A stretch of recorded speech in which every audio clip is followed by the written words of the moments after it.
श्रमण शिक्षा अभियान दशवर्षीय कालखंड झालेला आहे। या अंतर्गत धम्मभूमी केळझर इथे आज दिनांक रविवार 26 जुलैला आशीर्वाद कार्यक्रमाअंतर्गत दी भारतीय बौद्ध सेवा संघ केळझर आणि धम्म ग्लोबल फाउंडेशन नागपूर, अनुलाताई हजारे आणि या श्रमण शिक्षा अभियानाचे जे प्रकल्प राबवित आहेत श्री खोब्रागडे साहेब, सर्व मान्यवर, आपण बघतो की ही केळझर एक चक्रीवर्ती नगरी, ज्या नगरीने येथील धम्मभूमी ही खऱ्या अर्थाने बाबासाहेब आंबेडकरांच्या आदर्श आणि प्रेरणा घेऊन श्रमण शिक्षा अभियान या अंतर्गत श्रामणेर आणि श्रामणेरींना प्रशिक्षण केंद्राची जी निर्मिती झालेली आहे ती खरोखरच हे अभिनव असं प्रकल्प खोब्रागडे साहेबांनी राबवण्याचा प्रयत्न केला आणि 10 वर्षांचा कालखंड आज आदरणीय भिक्षू संघ सर्व श्रामणेर आणि श्रामणेरींना आशीर्वाद देणार आहे। मी अधिक न बोलता आपण बघतो की शैक्षणिक बाबीबरोबरच धम्म मानवी जीवनाला किती महत्त्व असल्याचं तथागत म्हणतात की मनो पुगंगमा धम्मा, माणसांचं मनच पुरवंग आहे। मनामध्ये जर कुशल कर्म निर्माण झाला असेल तर ज्याप्रमाणे बैलगाडींची चाके बैलांचा पाठलाग करीत असते आणि म्हणून आपण जर सदोदित कुशल आणि कुशल कर्म केलं तर जशी आपली पडछाया ही आपल्या सदोदित पाठलाग करीत असते। आणि म्हणून श्रमण शिक्षा अभियानाअंतर्गत हा जो प्रकल्प राबवण्याचा आपण संकल्प केलेला आहे तो पौर्णिमेच्या चंद्राप्रमाणे शीघ्र होत। इतर मान्यवर भिक्षू संघाला देखील मी तर नेहमीच इथे जेव्हा प्रसंगानुरूप येत असतो गुरुची भूमी असल्यामुळे, आणि म्हणून खोब्रागडे साहेबांनी म्हटलं की भंतेजी आपण आलं पाहिजे, एखादे भंतेजी त्यांना पण परत या।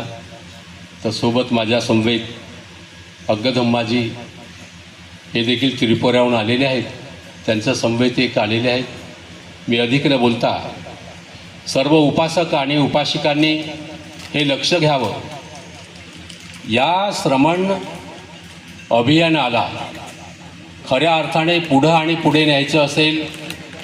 आणि बाबासाहेबांचा संकल्प सदोदित पूर्णत्वास करायचा असेल तर या श्रामणेर संघाला दायिका संघ ही त्यांची, कारण भगवान बुद्धांनी सांगितल्याप्रमाणे परिपटिबद्धामि जीवितं, जीवनधाऱ्यांची उपजीविका कोणावर अधिष्ठित आहे ती आपल्या दायक वर्गावर, आणि ती जबाबदारी आपण छान पद्धतीने पार पाडली तर खोब्रागडे साहेबांचा जो संकल्प आहे तो खरोखरच हे काही केळझर हे शहर नसलं तरी पण ही त्या काळातील ससीम प्रश्नाप्रमाणे ही एक चक्रीवर्ती नगरी, आणि येथून भदंत सदानंद महास्तवीर, त्यांच्यापूर्वी सत्यानंद भंतेजी, 2 भिक्षू यांनी त्यांच्या पदकमलांनी ही पावनभूमी झालेली आहे। आपल्या अलीकडे हे जे काही बोधिवृक्ष दिसत आहे या बोधिवृक्षाचं आयुष्य दीक्षाभूमीचं 13 मे 68 आणि हे 66ला सदानंद भंतेजींनी बुद्ध घेऊन आलेलं आहे। आणि त्या काळातील भदंत येत राष्ट्रपाल भदंत आणि कौशल्यायन यांच्या हस्ते ही बोधिवृक्षाची इथे शाखा लावलेली आहे। आणि म्हणून या पुनीत अशा पावन एक चक्रवर्ती नगरी म्हणा की धम्मभूमी केळझर म्हणा की खऱ्या अर्थाने आपल्याला धम्माच्या कार्यक्षेत्रात एकच पैलू नाही तर दुसरा पैलू आहे किंवा विद्यार्थ्यांच्या शैक्षणिक जीवनामध्ये देखील, कारण शिक्षण हे वाघिणीचं दूध आहे असं बाबासाहेब म्हणतात आणि गुरगुरला तो व्यक्ती राहिल्याशिवाय राहू शकत नाही आणि म्हणून